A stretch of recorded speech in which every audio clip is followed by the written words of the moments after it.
Hey everyone, and welcome back to my channel, and welcome if you are new here. Today I wanted to share with you the visual trackers that I'm going to be using to track our savings goals. I do have a couple of different ones that I'm using. I'm using one that's kind of like specific where I have kind of like an action plan and notes and stuff that I'm taking. And then I have one that's just I'm tracking the savings where I know for sure it's a set amount and nothing's going to really change that. And then I also have one that's not really financially related, kind of, because I am reading and rereading personal finance books. So I'm using a book tracker as well. And I'm going to go over each and every one of these in detail. I do want to mention though that I am also going to be using my savings tracker on my spreadsheet that I will never not use. But I find that I feel like I'm more on top of my savings when I'm using a visual tracker as well, because this will be on my wall in our room so that I can see it every time I wake up, go to bed, or whenever I'm in my room. So I want to start using a visual tracker again. I kind of lagged a little bit on that last year, and I just want to do better this year. So this year I did condense some savings accounts just because I feel like I had way too many and I didn't need that many. I will go over that in detail when I show you my spreadsheets and our Capital One savings accounts. So the first one up is our emergency savings goal. And the goal for this is to have 3 months worth of expenses by December 2023. I did write down a long-term goal because ideally I would love to have at least a year saved, maybe a little bit more than that, because since we are planning to buy a home, I just want to make sure that we beef up our emergency savings as much as we can while we're still renting. And why this is important, of course, is to make sure that we can cover our expenses during low income months, which we have experienced in the past, and to cover unexpected expenses, which has happened in the past as well. We did use our emergency savings to pay for a bill that we thought we were done with, but I guess our insurance takes a long time to pay out our medical provider, dental provider, and stuff. So yeah, we did have to cover a bill and use our emergency fund. So the start date that I'm starting to track our savings is from January 7th, which is our first paycheck of 2023. And the due date is December 2023. Our goal amount this year is to have a total of $8,000 for emergencies, and our starting balance, what we were left with in 2022, is $4,827. So we still need to save $3,173. So I kind of broke this down by paychecks. So per month we need $264, and if we were to save biweekly, we need $122. And if I want to break this down even further, we would need $61 per week. It's nice to have this perspective because instead of maybe impulse shopping 1 week on something we probably didn't need, that's going to cost this much, I would rather just put that in our emergency fund. So it's kind of nice to have that amount. But typically I do save bi-weekly and most likely just monthly, depending on how the bills go and how much money or overtime pay my husband gets. And our action plan here is I will budget plan ahead and transfer money to emergency fund every paycheck budget. I do have a routine when it comes to savings. So the action part, I'm already used to that habit. It's just the amounts that we can save is what I need to work on, which means we need to be more intentional with how we spend our money, and maybe prioritize savings first. And a couple of notes here. We did combine our emergency fund with our home savings. So I did close a savings account and just combine the two. Our start home savings once $8,000 is saved. So once we have reached $8,000, anything after that will be put towards our house down payment. Not sure if we're going to keep it that way. We'll see how this year goes and how much we're able to really save if I still want to keep it combined. As of right now, I did just combine the two accounts. And then this is how I'm going to be tracking our progress. I put down $80 based on the need amount to save. There's 40 piggy banks, so I just divided the amount that we needed to save by the 40 piggy banks.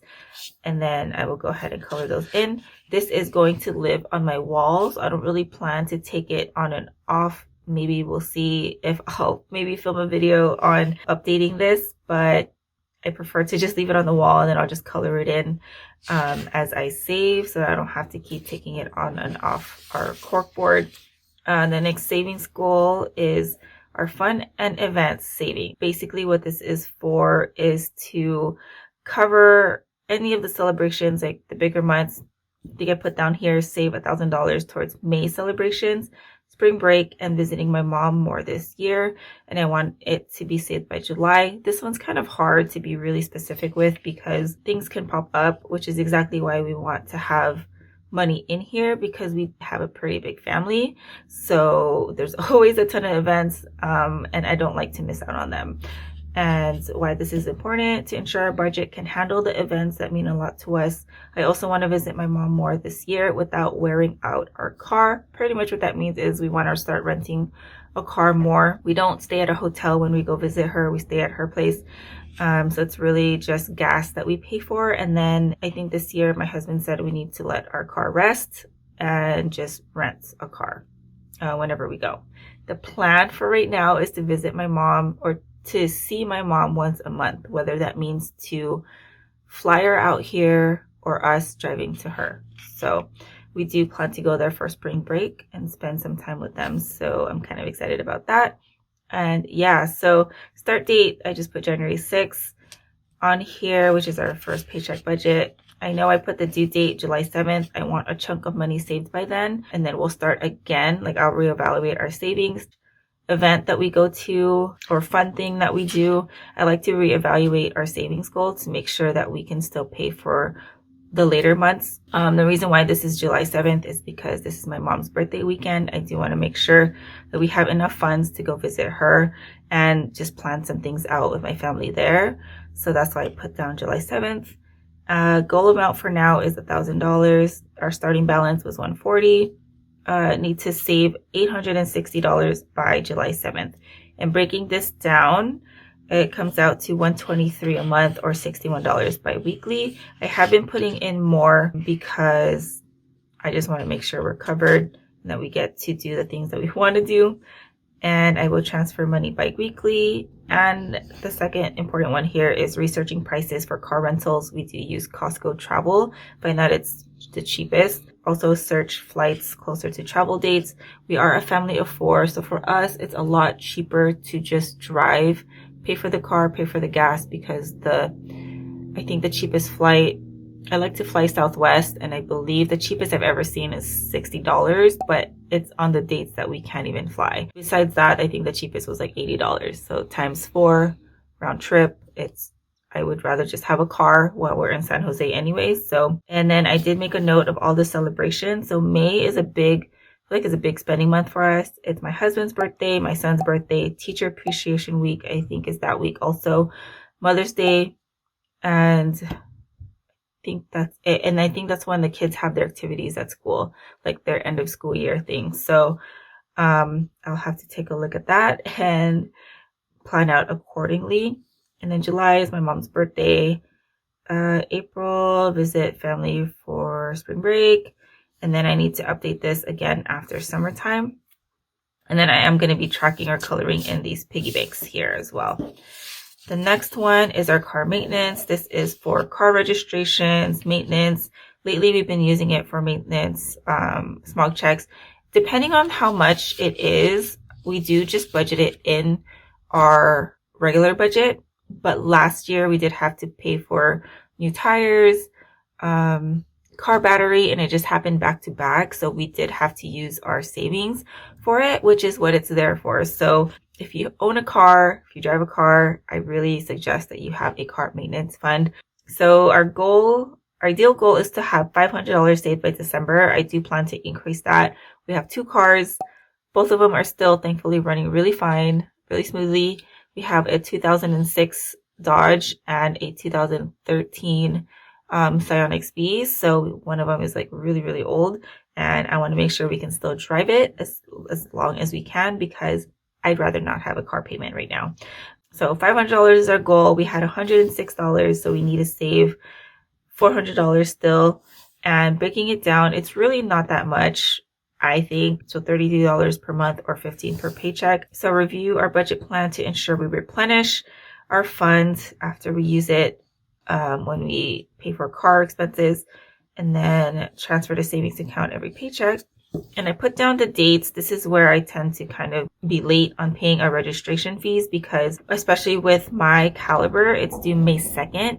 And I know a lot of times people think that you can pay for it within that month, but no, there is a due date. So May 2nd, I need to be paid. It needs to be paid for, or else you are going to incur a fee.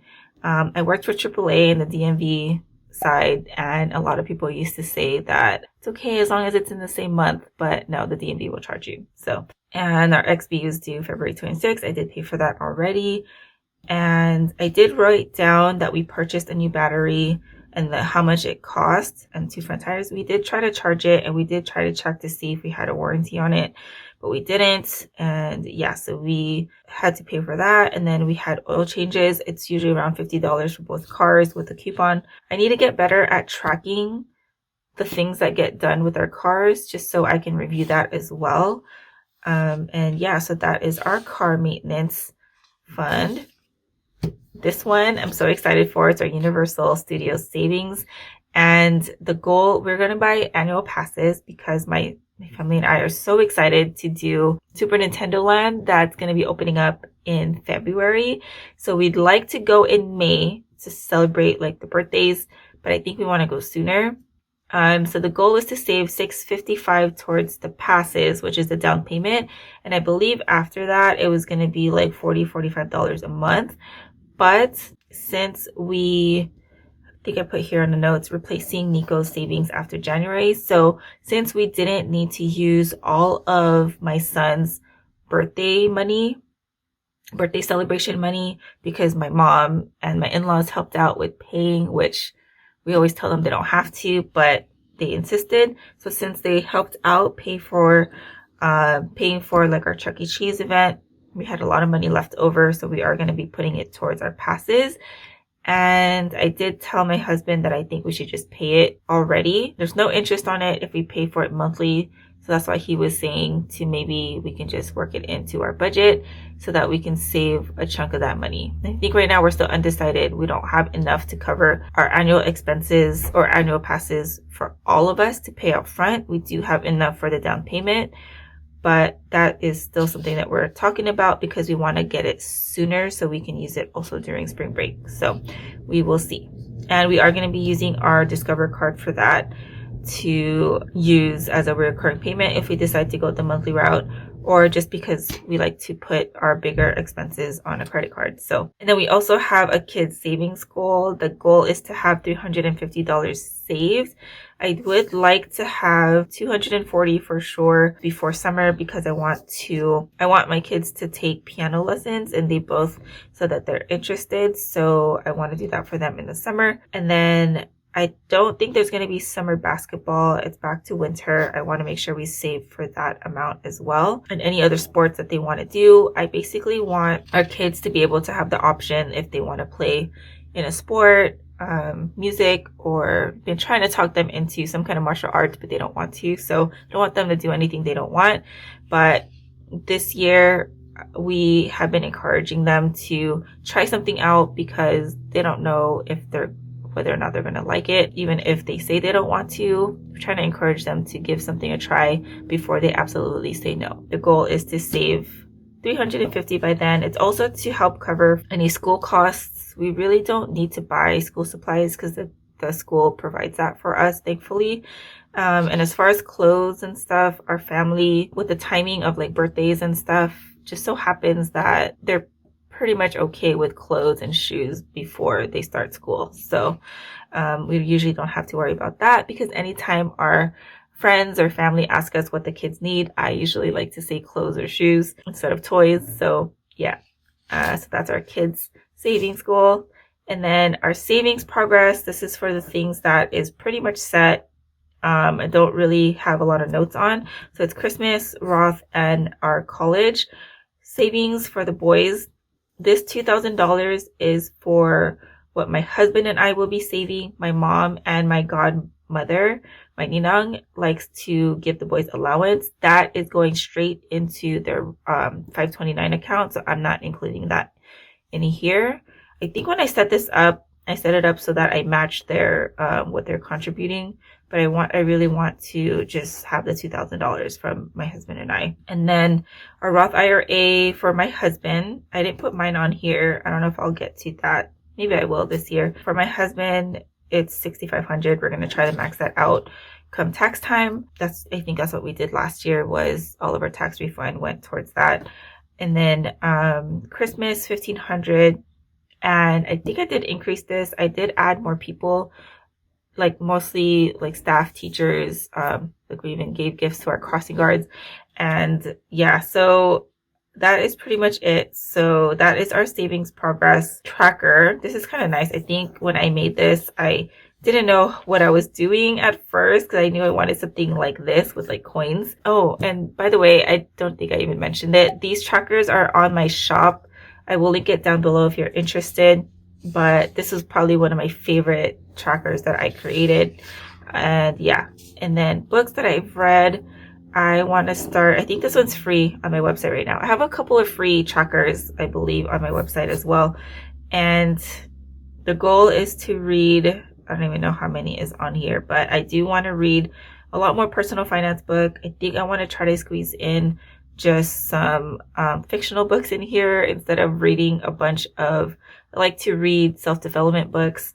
And yeah, so that is my tracker for the books that I've read. I will be posting another video on our savings when I track them on my spreadsheet, as well as showing you our Capital One 360 savings account. Thank you guys so much for watching, especially for watching till the end. Let me know in the comments down below if there are anything that you are saving for this year or what you're prioritizing.